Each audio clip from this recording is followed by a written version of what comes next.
Yesu, merci.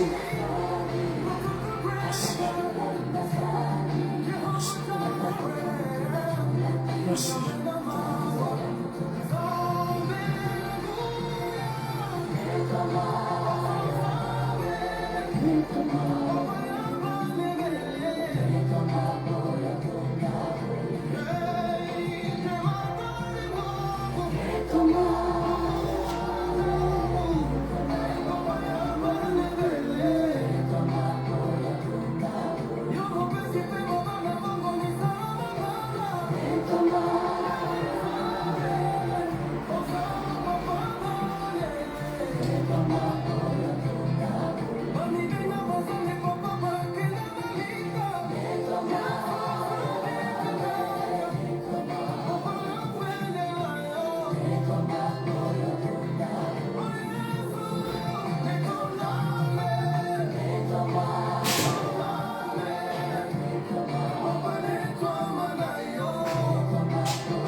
Yesu meto na mana yo tona mpona mama oyo okabeli biso opami tolama mpo toza mokonzi tolama pamba toza mosantu tolama pamba toza nkolo tolama pamba to okabeli biso mokolo na lelo metolama mpona kobimisa moi na lelo metolama mpona journée lelo le 5 mai 2024 metolama papa pamba tozosalela biso bolamu oyo mokili ekoki kosala te yo nde ozosalela biso yango papa yango tolobi netwama yo makasi na biso netwama yo bolingo na biso nettoie yo esengo na biso, nettoie yo nde likia na biso, nettoie yo nde soutien na biso, nettoie yo nde protection na biso, nettoie yo nde rocher na biso, nettoie yo nde simbi biso na maboko na yo, ekomama oyo simbi moto akobotola aza te, mokonzi yango tolobi nettoie. Lokumu ezongi na mboka no mpona midi ya lelo. Seigneur, merci pour la midi ya lelo nzambe. Osepeli lisusu to partager Seigneur ensemble na biso bandeko na bandeko. Seigneur, cette portion de l'écriture, Seigneur, pour que gloire revienne car na mboka na yo. Joa lokumu mon santo, joa ma sang joli bambato ndo bongi na yango. Lokumu nkembo ezonga na mboka no Elohim, bambato ndo zatata. Mwenge bene to pamboli yo. Mwenge bene to pesi lokumu. Mwenge bene to tomboli kombo na yo. Onetola mana yo Yesu na ngonga oyo lisusu. Onetola makolo na mapinga bambato zanzambe. Netola ma mon santo lo. Netola ma.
Bien-aimés frères et sœurs, bien-aimés chers amis, bonjour et shalom à tout le monde. Oyo vous connecté, oyo les amis ou les amoureux de la parole de Dieu. Que l'Éternel des armées soit béni, Que l'Éternel des armées soit loué et soit exalté pour cet après-midi. Le Seigneur nous a fait grâce. Il est 12h05. Le Seigneur nous a fait grâce d'être là, d'être en vie.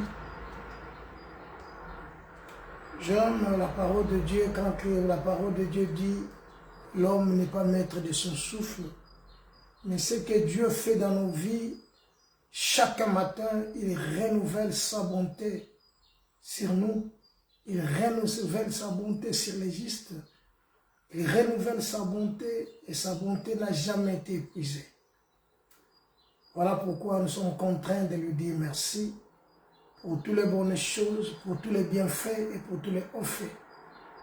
Si tu es compté parmi les vivants, ce n'est pas que tu es meilleur que les autres, que tu es meilleur plus que ceux qui sont morts, tu es meilleur plus que ceux qui sont dans des prisons, tu es meilleur si tu es en liberté. Ce n'est pas que tu fais toutes choses bonnes, mais c'est par sa grâce. Dieu nous a fait grâce, le Seigneur nous a aimés, car la Bible dit, il a prouvé son amour lorsque nous étions encore des pécheurs, il a pris notre place, il est mort pour nous. Que la gloire soit rendue à notre Dieu qui avait permis, le dimanche passé, nous avons parlé de la conséquence de ceux qui n'adorent pas Dieu. Mais il y a des conséquences si quelqu'un n'adore pas Dieu et n'adore pas, ou si quelqu'un ne se prosterne pas devant Dieu. Se prosterner devant Dieu, c'est accepter que tu es un enfant, tu es un brebis, et lui, il est ton berger. C'est lui qui te soutient, c'est lui qui te protège, c'est lui qui prend soin de toi, c'est lui qui fait tout pour ta vie. Voilà, je vous ai dit, j'ai dit le dimanche passé, David dira, l'Éternel est mon berger, je ne manquerai de rien. Mes frères, si quelqu'un reconnaît que l'Éternel est son berger, donc il reconnaît qu'il prend soin de lui, il fait tout à merveille pour lui. Donc si lui, il existe, ce n'est pas à cause de lui, mais c'est à cause de celui qui est son berger, c'est à cause de celui qui l'a créé, c'est à cause de celui qui l'a aimé, et celui qui lui a donné cet souffle de vie. Donc notre vie ne nous appartient pas, appartient à l'autre, c'est à Christ, parce que c'est Christ, c'est lui qui nous a aimés, c'est lui qui nous fortifie, et c'est lui qui nous donne la force. Que la parole de Dieu soit bénie, que Dieu miséricordieux soit exalté pour ce dimanche merveilleux. Bien-aimés, il est 12 heures, ici, nous qui sommes ici en Europe, en Afrique, il y a donc d'autres villes où il est aussi 12 heures, et dans d'autres villes, il est 11 heures. Tout ça, c'est Dieu qui le fait, c'est Dieu qui permet, et c'est Dieu qui fait tout dans nos vies. Merci. Donc, les conséquences, il y a des conséquences si tu n'adores pas Dieu, si tu n'élèves pas Dieu, si tu ne te prosternes pas devant Dieu, si tu ne reconnais pas qu'il est ton Créateur, si tu ne le reconnais pas. Voilà pourquoi la Bible dit l'humilité précède la gloire. Bien-aimé, l'humilité c'est la reconnaissance. C'est la reconnaissance. David reconnaît que l'Éternel est son berger. C'est lui qui le protège, c'est lui qui le garde, c'est lui qui combat pour lui, c'est lui qui fait toutes choses pour lui. De même que dans nos vies. Voilà pourquoi je vous ai dit l'autre dimanche, j'avais dit, Marie avait compris, quand elle a entendu que Christ était à la porte, elle a couru, elle tomba devant sa face. Jacob tomba devant Dieu, et Dieu lui changea le nom d'Israël. Bien-aimé, tomber, se prosterner devant Dieu, Dieu va t'élever autant convenable. Voilà pourquoi il dit, tu aimeras l'Éternel ton Dieu de tout ton cœur, de toute ton âme et de toute ta force. Bien-aimé, si tu n'adores pas Dieu, Tu n'exaltes, tu ne glorifies pas Dieu, donc tu glorifies l'autre. Oh, nous avons l'esprit de l'erreur et l'esprit de la vérité. Christ, c'est l'esprit de la vérité, car il est venu avec la grâce et la vérité. Mes chers compatriotes, mes chers bien-aimés dans le Seigneur, mes chers amis, que Dieu vous bénisse. Nous voulons parler de notre thème que nous venons d'écrire. Quand tu doutes de la promesse de Dieu. Bien-aimé, il y a un temps, Dieu t'a appelé, Dieu t'a promis. Dieu t'a dit des choses que tu as entendues. Parfois, ça fait 10 ans que ça ne s'accomplit pas. Ça fait 15 ans, ça fait 1 année, ça fait 6 mois que ce que Dieu t'a dit ne s'accomplisse pas. Cela ne veut pas dire que Dieu t'a abandonné. Cela ne veut pas dire que Dieu ne te connaît pas. La promesse de Dieu tarde. Comprenez qu'un jour, Dieu a promis à Abraham, je rendrai ton nom grand. Abraham, 25 ans après, Abraham eut un fils. Voilà cette période, une longue période qu'Abraham a entendu la promesse. Il a écouté la voix de sa femme. Il a pris sa servante. Il a donné naissance à un fils, Ismaël. Mais il était confiant qu'il a la promesse de Dieu. Un moment, il s'est fatigué. En disant dans Genèse 15, je m'en vais sans enfant. Bien-aimé,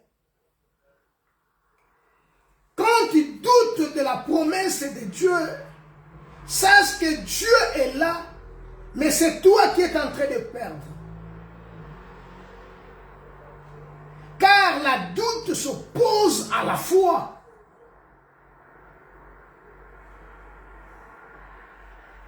Le mot doute signifie état de quelqu'un qui ne sait pas croire. Or, quand tu doutes, tu deviens comme un flot, agité par toutes sortes de vents.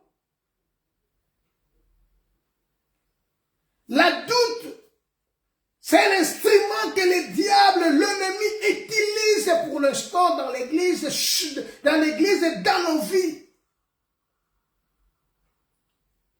La doute, c'est l'opposant de la foi. Oui, certes, Dieu t'a promis, mais cela n'est pas encore accompli. Et cela ne dit pas que Dieu t'a abandonné ou Dieu t'a laissé. Car il fait toutes choses en son temps.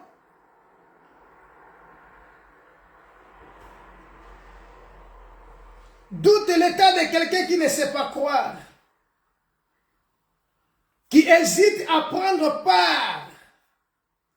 Or, la doute, c'est un élément du diable, un élément que le diable utilise, un élément très puissant que le diable utilise pour que toi tu ne réussis pas. Pour ne pas bénéficier de ce que Dieu t'a promis. Or, nous avons la promesse de Dieu que nous allons hériter le royaume. Voilà pourquoi il dit cherchez premièrement le royaume et la justice de Dieu et tout ça sera à vous donner par-dessus. La promesse est là. C'est à toi de palper cette promesse que Dieu t'a donnée. Il t'a promis, certes. Mais ta position, c'est ça qui va faire à Dieu d'accomplir aussi ce qu'il t'a promis.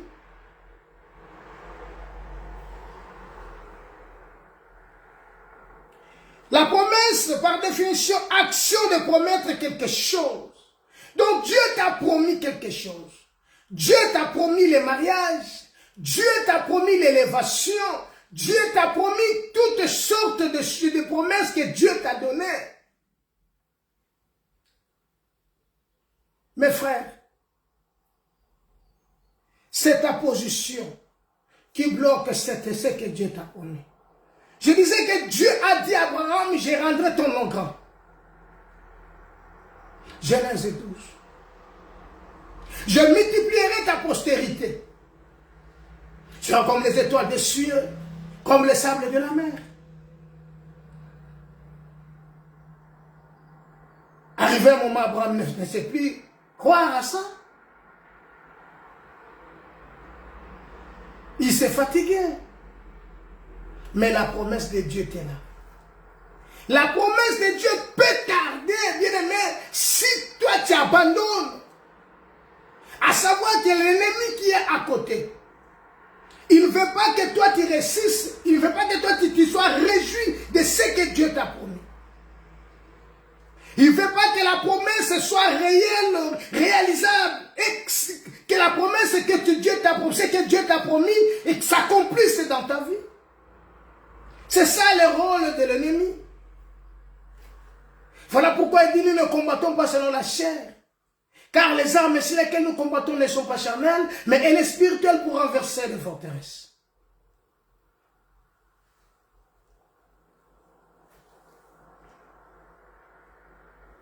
Oui, Dieu nous a promis. Je m'en vais vous préparer une place. Il est avantageux que je m'en aille, afin que le consolateur vienne. Vous me servirez. Je bénirai votre pain et votre eau. Et j'éloignerai la maladie au milieu de vous. L'Éternel dit qu'il éloignera la maladie au milieu de nous. Il bénira notre pain et notre eau. Mais il y a une condition qui est là, si vous me servez. Vous me servirez et je bénirai votre pain. Mais si tu ne sers pas, tu peux attendre 50 ans. Pour que ce que Dieu t'a dit s'accomplisse, il faut que tu accroches, il faut accrocher à la parole de Dieu. Et accepter ce que Dieu t'a dit, même si tu as 100 ans, d'accepter seulement que ça accomplira certainement. Attends-la. Mais quand la doute vient, vous savez, le jour où Pierre était, il a vu Christ marcher sur les eaux. Pierre dit, Seigneur, si c'est toi. Il pensait parfois c'est un fantôme. Si c'est toi, ordonne que j'arrive. Le Seigneur lui tend la main. Et Pierre est sorti de la barque. Il a commencé à marcher. Mais quand la doute vient, il a commencé à s'enfoncer. Voilà beaucoup de chrétiens, beaucoup des enfants de Dieu, beaucoup des serviteurs de Dieu sont en train aujourd'hui de s'enfoncer dans l'eau. C'est en train de s'enfoncer. Pourquoi? Parce qu'ils ont douté à la parole de Dieu. Ils ont douté. C'est que Dieu a promis. Ils ont douté à la promesse de Dieu. Et voilà maintenant, les autres sont allés toucher. Ils sont allés entrer dans des loges pour voyager, venir en Europe, pour avoir de belles voitures, pour avoir cet succès. Vous avez ni part, ni droit dans cette affaire. Car le succès vient de Dieu. Mes frères, mes bien-aimés, frères et sœurs en Christ, il ne faut jamais douter à la promesse de Dieu. Quand tu doutes, Pierre, il a douté. Sa réaction, sa façon d'agir, il a commencé à foncer. Le Seigneur lui est venu en aide. La Bible dit, réveille ma mémoire et plaidons ensemble. Lisons la parole de Dieu dans le livre de Matthieu chapitre 11. Commençons par le verset 1er. Jésus, ayant achevé de donner des instructions à ses disciples, il partit de là pour enseigner et prêcher dans le ville ou du pays. Dans le ville du pays. Jean ayant entendu parler Jean ayant entendu parler dans sa prison des œuvres de Christ, lui fit dire par ses disciples, est-il celui qui doit venir ou devons-nous attendre un autre? Jésus leur répondit, allez rapporter à Jean ce que vous voyez. Et ce que vous entendez, ce que vous voyez. Les aveugles voient, les boiteux marchent, les lépreux sont purifiés, les sourds entendent, les morts ressuscitent, et la bonne nouvelle est annoncée aux pauvres. Heureux celui pour qui je ne serai pas une occasion de chute. Bien aimé, lisons ça dans Luc chapitre 7. Luc chapitre 7, le verset 18. Luc chapitre 7, le verset 18.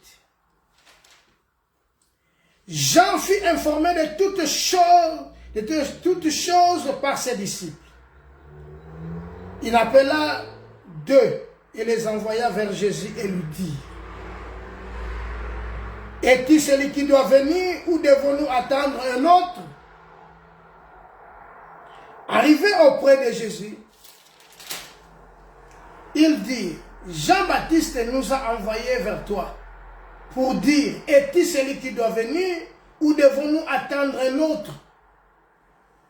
Alors même Jésus guérit plusieurs personnes de maladies, des infirmités, des esprits malins, et il rendit la vie à plusieurs aveugles. Il leur répondit, allez rapporter à Jean ce que vous avez vu et entendu. Les aveugles voient, les boiteux marchent, les lépreux sont purifiés, les sourds entendent, les morts ressuscitent. La bonne nouvelle est annoncée aux pauvres. Heureux celui pour qui je ne serai pas une occasion de chute. Bien-aimé, pendant ce temps-là, Jean était en prison. Je parle de Jean-Baptiste. Il était en prison. Tu connais l'histoire, comment Jean s'est trouvé à la prison. C'est à cause d'Hérodias et du roi Hérode. Mais Jean était en prison. Ces gens-là, les gens, prophètes Jean-Baptiste, qui avaient témoigné pour Christ, dans le livre de Jean chapitre 1 verset 29, en disant, voici l'agneau de Dieu qui ôte le péché. C'est le même Jean qui est en train de douter. C'est le même Jean qui est en train maintenant de perdre. C'est le même Jean qui envoie maintenant ses disciples d'aller auprès de Christ pour lui poser cette question. Or, c'est lui qui avait témoigné, voici l'agneau de Dieu qui ôte le péché. Mes frères, voilà pourquoi la Bible dit, Galates, qui vous a fasciné? Après avoir commencé par l'esprit, voulez-vous en finir par la chair? Jean, il a témoigné pour Christ. C'est la même personne qui envoie maintenant ses disciples de poser la question à Christ. La question est celle-ci. Nous a envoyé vers toi pour dire, est-il celui qui doit venir ou devons-nous attendre un autre? Même Jean qui avait dit, je ne suis pas digne d'ouvrir ses souliers. C'est le même Jean. La même personne qui avait dit, il était avant moi. Bien aimé. Après avoir commencé par l'esprit, après avoir crié à la parole de Dieu, maintenant tu es en train d'enfoncer, tu es en train de douter pour ta vie. Pour ce que Dieu a promis, parce que ça ne se réalise pas, parce que ça ne s'accomplit pas dans ta vie. Les doutes, c'est l'instrument que le diable utilise. Ses disciples sont approchés vers Christ.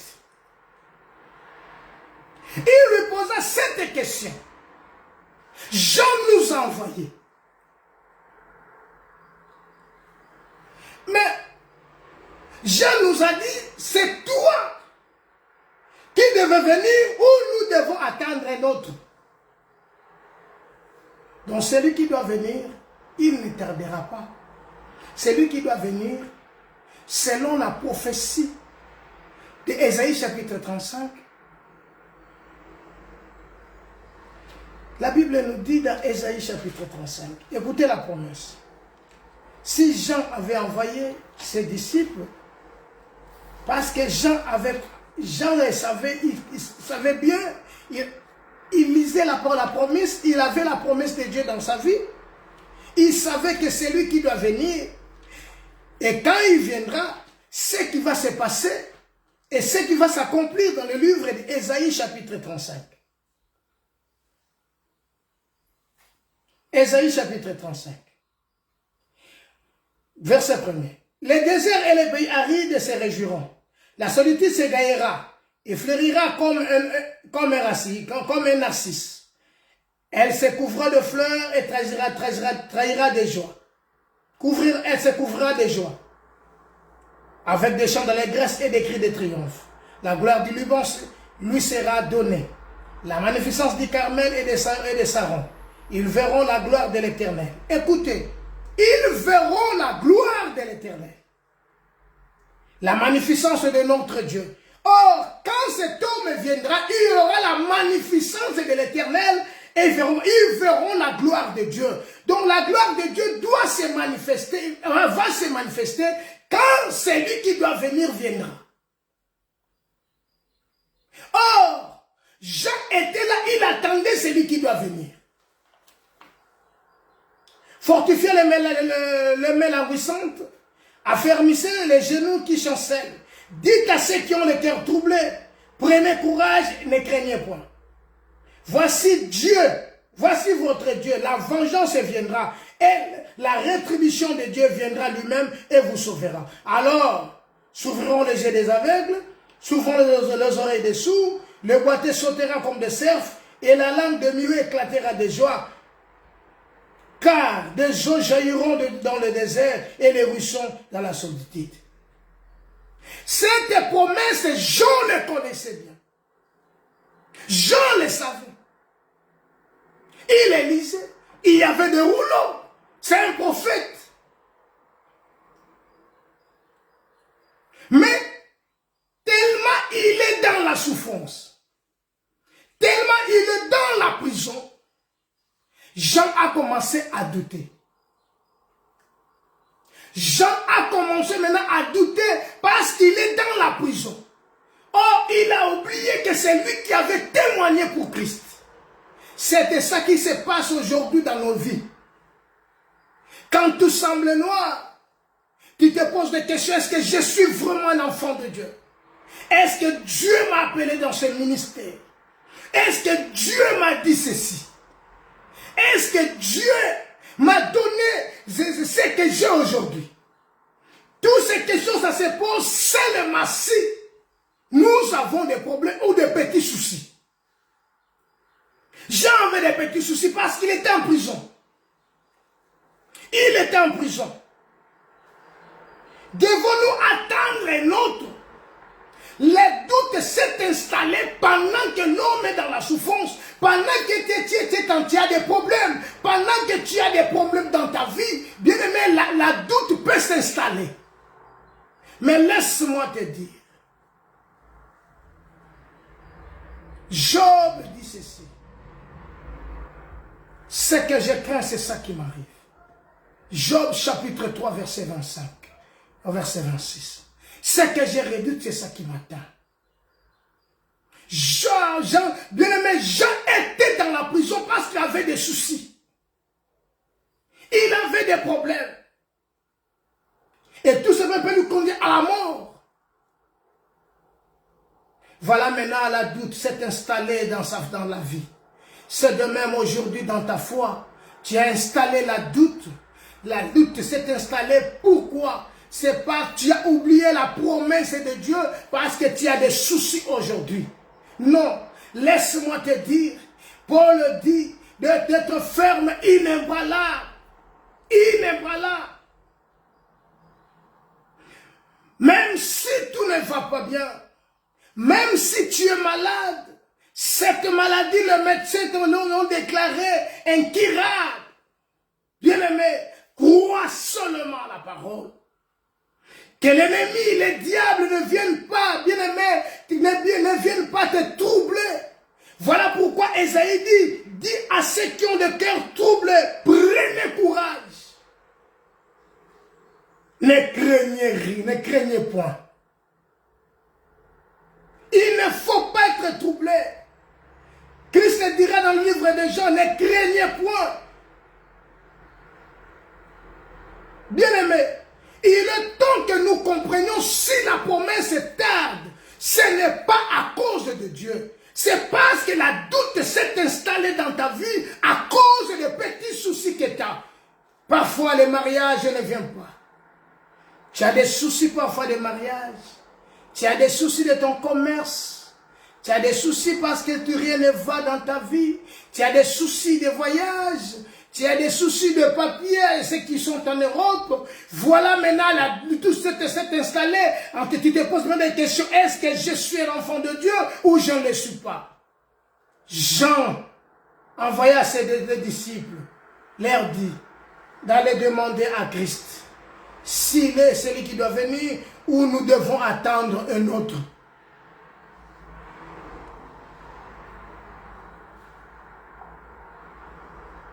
Ou nous devons attendre un autre. Christ leur répondit, allez rapporter à Jean ce que vous voyez, ce que vous entendez et ce que vous voyez. Bien-aimé, ce qui peut être, Christ a dit ceci, si vous ne croyez pas à moi, mais croyez quand même pour les œuvres. Tout ce que Dieu a fait dans ta vie. Bien-aimé, même si ça ne va pas, crois seulement ce que Dieu a fait dans ta vie. Qu'est-ce que Dieu a fait dans ta vie? Voilà pourquoi ce jour-là, Paul dit, je vous rappelle, frère, l'évangile que je vous ai annoncé, dans lequel que vous avez cru. Quand tu doutes de la promesse de Dieu, sache-le, mon frère, tu n'auras pas quelque chose de la part de Dieu. Pierre a douté pendant qu'il marchait sur les eaux, il a douté. La femme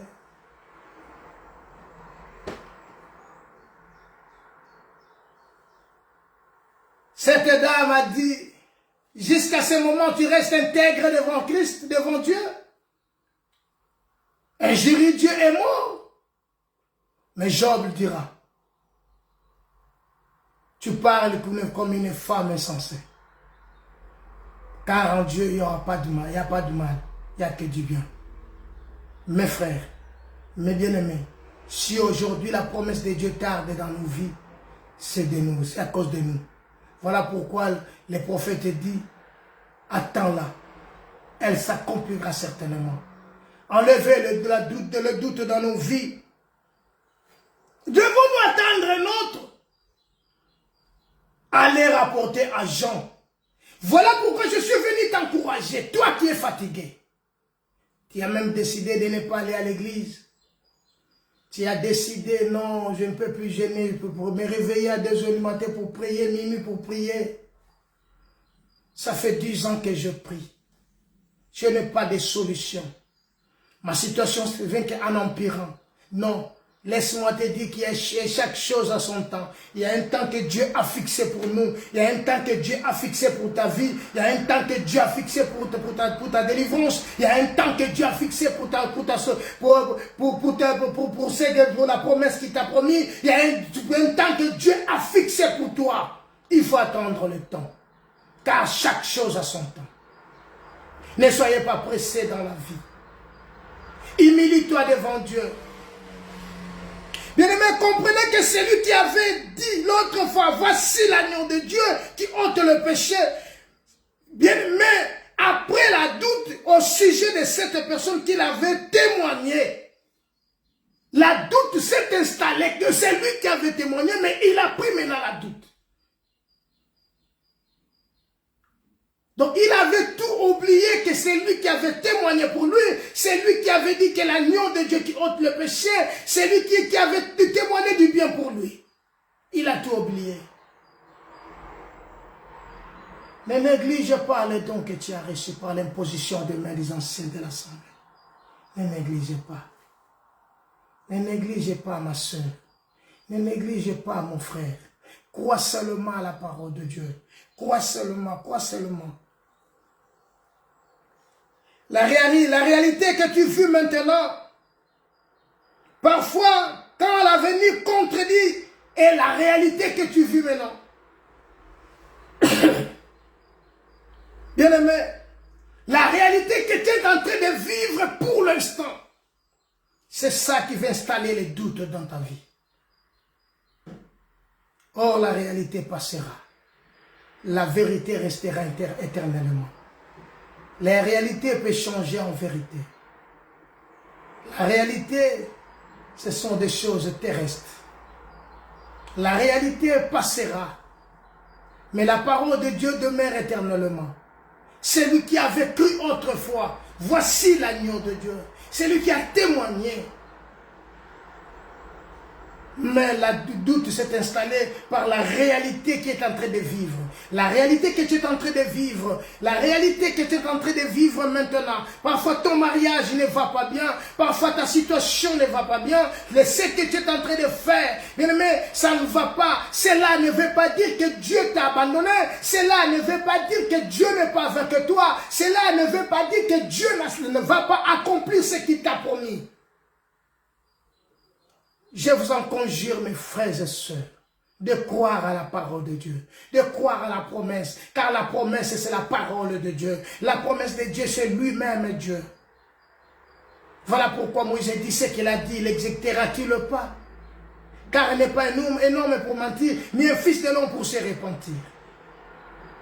Bien-aimé, attends-là. Enlevez le doute. Enlevons le doute dans nos vies, dans nos ministères, dans notre parcours. Nous devons enlever la doute. Car c'est nous qui vont perdre. C'est nous qui sommes en train de perdre. Ce n'est pas l'Éternel des armées. Est-ce que c'est lui vraiment celui qui m'avait épousé? Est-ce que c'est lui vraiment celui qui m'avait promis les mariages? Est-ce que là, il y a un pasteur derrière? Christ est là. C'est lui qui a dit, il est avec nous tous les jours jusqu'à la fin du monde. La réalité d'aujourd'hui ne t'éloigne pas de la face de Dieu. La réalité que tu es en train de vivre, qui ne t'éloigne pas de la parole de Dieu. Bien-aimé, la réalité, parfois c'est difficile de le vivre. C'est difficile, je le sais. Mais je t'encourage de croire. Je te pousse seulement de croire à la parole de Dieu. D'obéir à la parole de Dieu. D'attendre ce que Dieu t'a promis. Et si Dieu t'a promis, il va l'exécuter, il va l'accomplir. Bien-aimé, si tu as cru à la parole, reste fidèle à la parole de Dieu. N'installe pas les doutes dans ta vie. Pour la réalité. Jean chapitre 3. Jean chapitre 3, verset 30. Jean chapitre 3, verset 30. Il faut qu'il croisse et que moi je diminue. Celui qui vient en haut et au-dessus de tous, celui qui est de la terre et de la terre, il parle comme étant de la terre. Celui qui vient du ciel est au-dessus de tout. Bien-aimé, il faut que toi tu diminues. Il faut que toi tu diminues si tu veux que la promesse de Dieu s'accomplisse dans ta vie. Et Christ croisse dans ta vie. S'il croise, il croisse. Bien-aimé, tu auras ce que tu en as besoin. Car il a dit, demandez, vous recevrez. Mes frères, bien-aimés, le Seigneur est à la porte. Le Seigneur, il a besoin de nous. Mais le problème, tu t'éloignes un peu de la vérité, tu t'éloignes un peu de la parole de Dieu, tu t'éloignes loin de la parole de Dieu. Et voilà maintenant ce qui arrive parce que tu vois maintenant la réalité. Tes yeux sont ouverts pour voir maintenant la réalité. Ce que tu es en train de subir, des moments difficiles que tu es en train de traverser. Bien-aimé, ne t'éloigne pas de la parole de Dieu. Car la parole de Dieu, c'est la vérité. Jean dit, il faut que moi je diminue et que lui croisse. Car celui qui vient d'en haut est au-dessus de tout. La parole de Dieu vient d'en haut. Il est au-dessus de tout. Car c'est par cette parole que Dieu a créé toutes choses. C'est par cette parole que Dieu a créé le ciel et la terre. C'est par cette parole que Dieu t'a promis, Dieu t'a dit quelque chose. Et crois seulement au message. Crois seulement ce que Dieu t'a dit. Il faut seulement que dans ta vie, il faut que toi tu diminues et que lui il croisse. Ta pensée. La Bible dit, autant le ciel et la terre sont séparés, c'est de même que nos pensées sont séparées, celles de Dieu. Bien-aimé, tes pensées, ta souffrance, ta situation, la réalité de la vie, ne t'éloigne pas de celui qui t'a appelé. Que la réalité de Dieu, que la réalité de ce monde ne t'éloigne pas de celui qui t'a appelé. Au contraire, que cette réalité fait t'approcher encore de Dieu. Voilà pourquoi il dit approchez-vous de Dieu, il s'approchera de vous.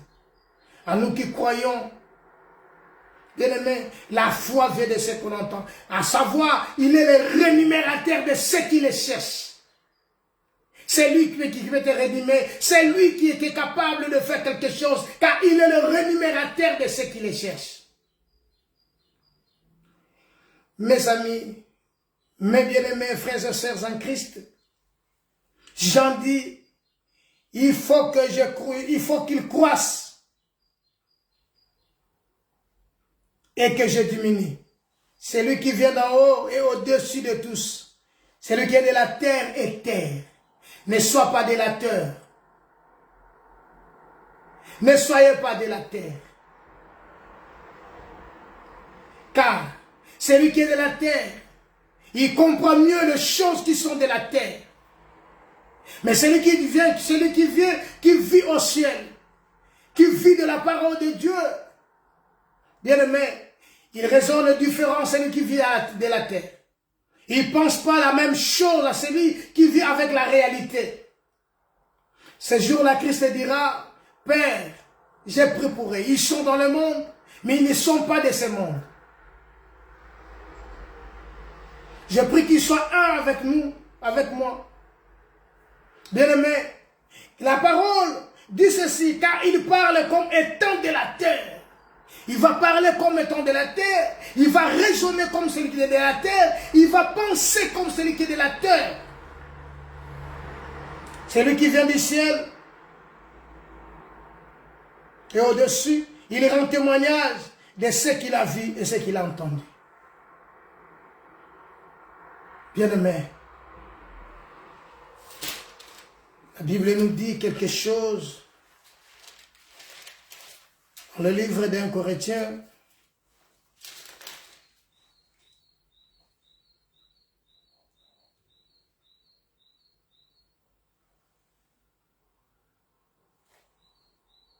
Un livre de Corinthiens chapitre 2 verset 11. Qui donc parmi les hommes connaît les choses de l'homme, si ce n'est que l'esprit de l'homme qui est en lui? Donc celui qui connaît les choses de l'homme, en lui il y a l'esprit de l'homme. Voilà pourquoi je te dis, je te rappelle mon frère, que la réalité que tu es en train de vivre est diminuée kondima na yote, est boma kondima na yote, installe doute dans ta vie na yote.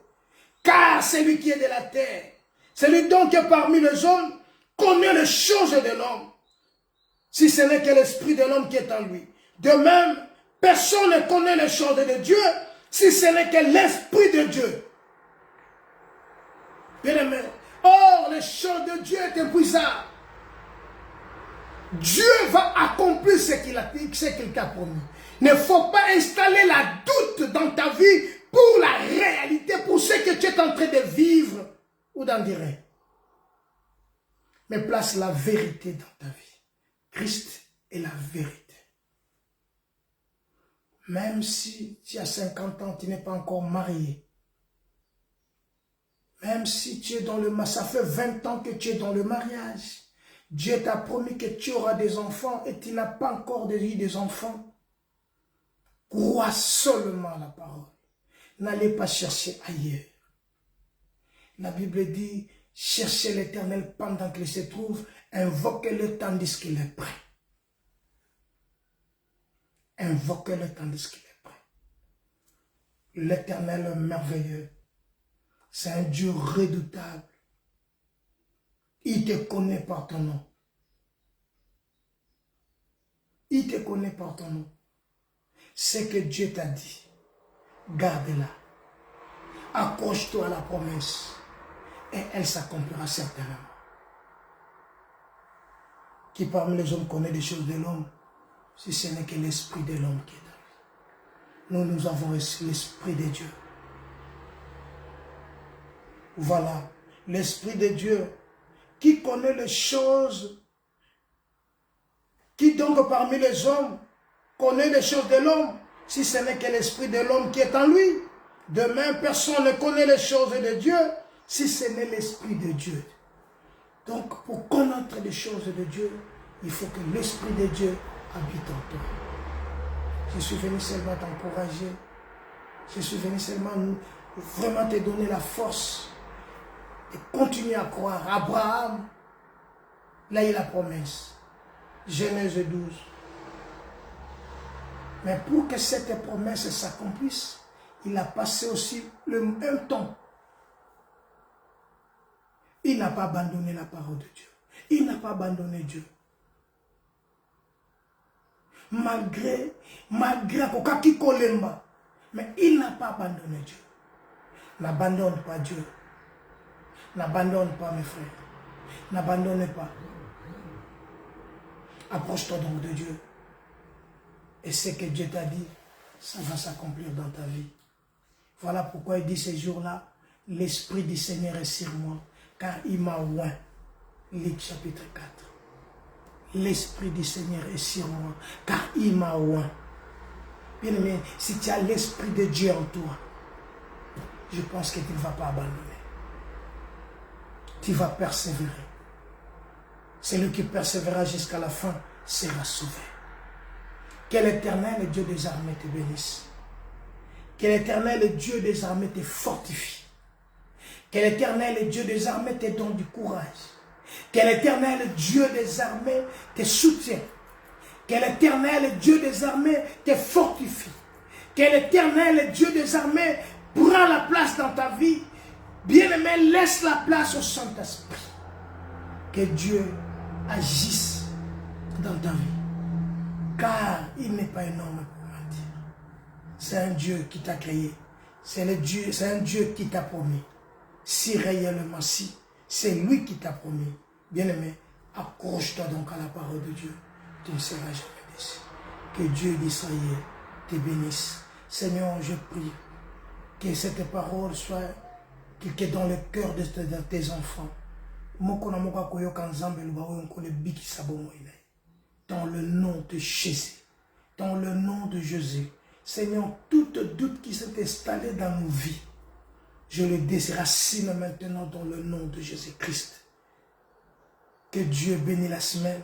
Que Dieu bénisse ce que nous allons entreprendre cette semaine dans le nom de Jésus-Christ. Nous avons ainsi prié. Amen. Que Dieu te bénisse. Toi qui m'as suivi et toi qui vas me suivre, que Dieu d'Israël